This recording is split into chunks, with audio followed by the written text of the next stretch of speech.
Well, at least the weather's nice. Haven't put a lot of fish in the ice, but we got a couple. Still, being out here is a better day than not being. I don't know what that means. Good morning, guys. Well, I'm here to pick up the left-handed hunter, and it seems to be he's sleeping. So we might have to go wake him up and see what's going on, because you can't be sleeping if you want to catch fish. Status update. I knocked on the door and the light turned on, but he still didn't come. What does the left-handed hunter do every morning? Keep you posted. You get comments on this sweet hat that I'm wearing.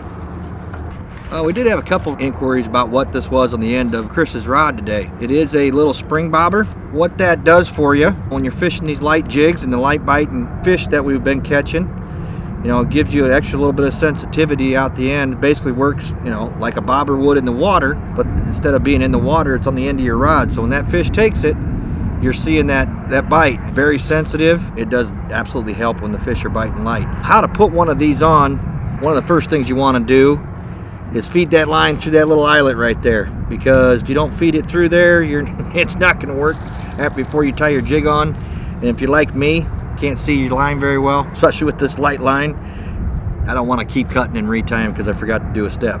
But how that works is you've got a little rubber grommet thing down here that's split, and that attaches right to your rod. You can adjust the tension on this bobber just by sliding it up and down inside of that little rubber grommet there. So you can make it a little shorter. That'll make that bobber a little stiffer, especially if you got more weight on. You want that spring out there, so that weight pulling that bobber down just a little bit. You know, bluegills sometimes, but a lot of times with crappie, when they come up and pick up a jig, a lot of times they're not pulling down on it, so you're seeing this. But if you've got a little bit of bend in your rod with a little bit of tension on there, a crappie will come up, pick that up, and it'll straighten that jig out a little bit, or straighten that bobber out. So you'll be able to see that the fish has picked it up, because it's now straightened your line and it's sitting there nice and stiff. It doesn't have any kind of bounce going on to it. So that's actually another key on helping you catch fish. So, you know, by just adjusting that in and out of that rubber piece there, you're gonna, what the hell do you call that thing?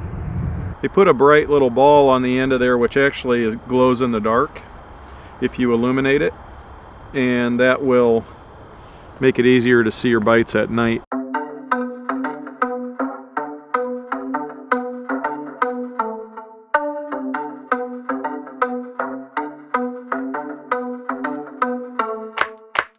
Oh, there's fish.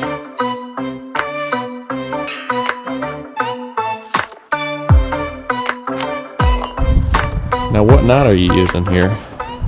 Depending on the ice jig I'm running, because some of them have really small eyelets, I won't necessarily run a Palomar because it's hard to thread through and back through. But for this jig, it's got a big enough eye that I can pass through and pass back through. I'll tie a Palomar. I've been fishing long enough that the Palomar knot really wasn't a knot when I started, and they really encourage us to run the improved clinch, which is a good knot. But the Palomar, with all the different kinds of line we have now, the Palomar is a really good choice no matter what you're running. This is 2-pound fluorocarbon. I'm running very light line. I typically do when I'm fishing for bluegills. Oh, here comes fish. Come on now. Ooh, big mark, big mark.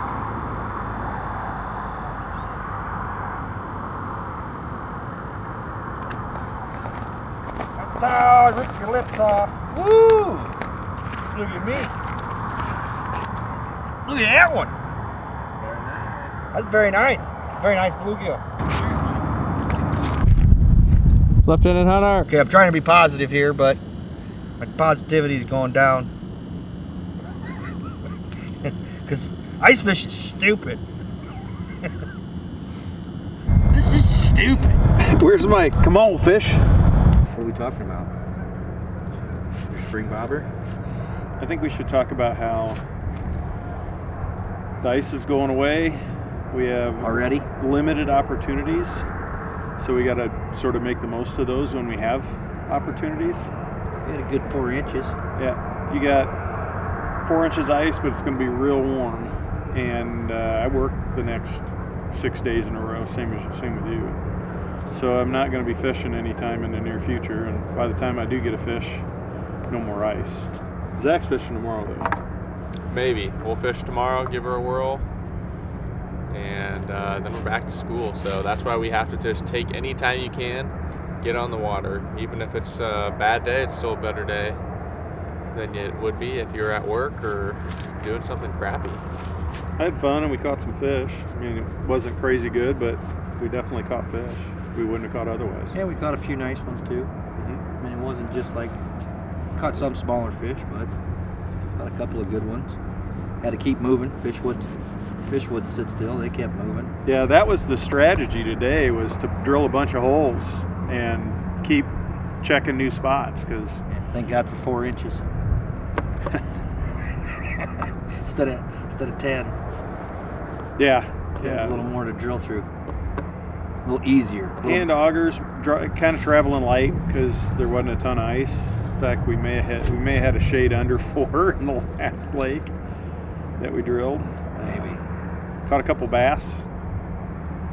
Caught a handful of bluegills, a couple of nice ones. Yeah. Got a niner. My favorite kind of bluegill. Yep. Over 9, that's what you want. Over 10 is really what you want. No crappie. I didn't catch any crappie. Now, I'm not sure the lakes we were fishing were much for crappie lakes. Oh, that part. Yeah, move Cut, this. cut. Cut it right here. He's into it now. Uh-oh. The left-handed hunter is awake and ready to go.